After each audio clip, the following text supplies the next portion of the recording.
It's Today in Music, everybody. I'm Mike Alexander. You're listening to Kendrick Lamar. This is from the Black Panther soundtrack, which came out last week. Excellent album, I have to say. Alright, let me get rid of that. Ooh, I apologize for that bad language if you heard that. There's been some of that in the Olympics if you've been watching. It's the joy of live television. Is hearing people, especially in the snowboarders, them coming down and like if something good happens, they're like, "Ah, fuck!" And then they cut back to the studio and there's some sober person saying, "It's live television. We apologize for that." Anyway, hope you guys are enjoying the Olympics. It's been on pretty steadily in my house since last Wednesday, really. I think you could tune in and see curling a couple of days before the opening ceremonies on cable. So we were into that, and we have the Olympic Experience on DirecTV, which if you don't have it, it's amazing actually. You go to one channel and it breaks the screen into like quads or however many different things are on at that time. So it's like for NBC coverage, they have NBC, then they've got USA, they've got MSNBC, they've got CNBC, they've got, you know, some sort of NBC sports channel. This is DirecTV. Anyway, there are all these different places to watch different kinds of coverage, and you can go to this one channel and you can pull down a screen. It's almost like, you know, a separate menu, and you can search by sport, you can search by specific events, by days, and you can go to any given time, like right now, and see, oh, I've got my choice of right now watching the luge or hockey or whatever it might be, and you can be like, all right, I would rather watch this, and there you go. So love technology when it comes to the Olympic coverage. It's been great. All that being said, I have to you know, add my voice to the growing chorus of those who miss Bob Costas. These new folks, you know, and some of the vets, you know, are fine. Katie Couric, she looks a little scary to me, honestly. I think she's had a little bit too much work. But I miss Bob. I miss that kind of, I don't know, stability of coverage, and I'm sure I've felt the same way after Jim McKay left, if any of you kids remember who he was back in the 80s, probably, is when he hung it up. Anyhow, speaking of the Olympics, one of the things I've been looking at the last couple of days is, you know, every athlete, it seems, has gone to South Korea with an iPod or with some sort of, you know, ability to play music. Billboard magazine has been publishing the last couple of days all these different playlists from athletes over there.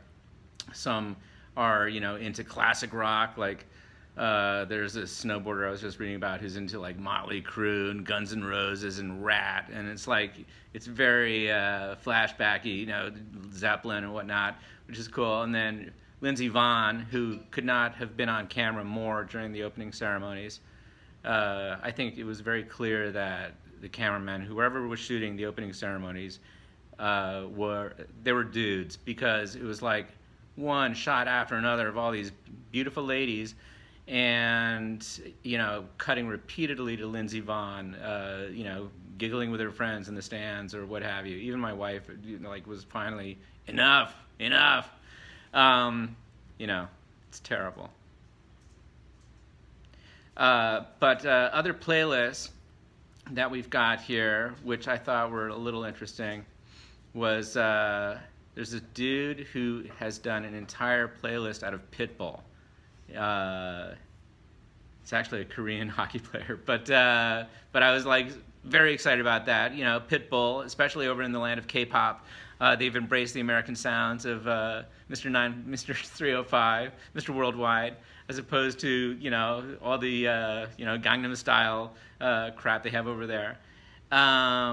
What else? What else? Oh, here's a playlist, very serious playlist for snowboarder Hagen Kearney, Danzig, Motorhead, and Chuck Berry. Who knew? What else? What else? This is how I spend time, by the way. It's like doing shit like this. Let's see. Faye Giuliani. Who do she have? Ooh, Beyonce, Ludacris, and Maren Morris.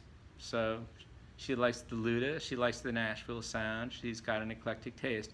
Like all snowboarders at the Olympics, she is beautiful. It's like all these girls could be doing Pearl Drops commercials or something. It's like it's a little hilarious. The sport does not attract ugly people. Anyway, but you know what I'm doing right now is something you could very easily do, and if you are rooting for any particular athletes, I guarantee that if you Google their names and look, you know, I'm making this up, but this is when I struggle to remember a single Olympic athlete. Jamie Anderson, I just saw that.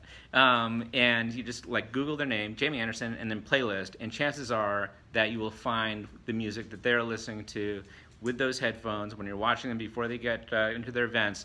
They're listening to, you know, their playlist that they put together at home, and if you want, you can go online and in all likelihood find the very same list that you can create for yourself if you want to sort of, I don't know, bond on some sort of cosmic level with your favorite athletes.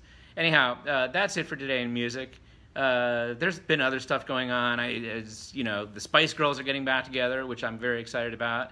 No new music, sad, but excited about, you know, the return of Sporty and Spicy and whatever the hell their names were. Scary Spice, Baby Spice, Scary Spice, Baby Spice, Sporty Spice,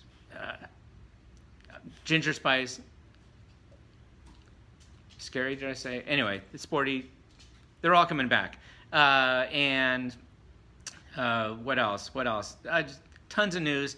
I will catch up on more stuff. I've been a little Olympics obsessed, to be honest, last couple of days, and I will have more music news on my next show. Hope you guys are having a great week so far, and I will see you soon.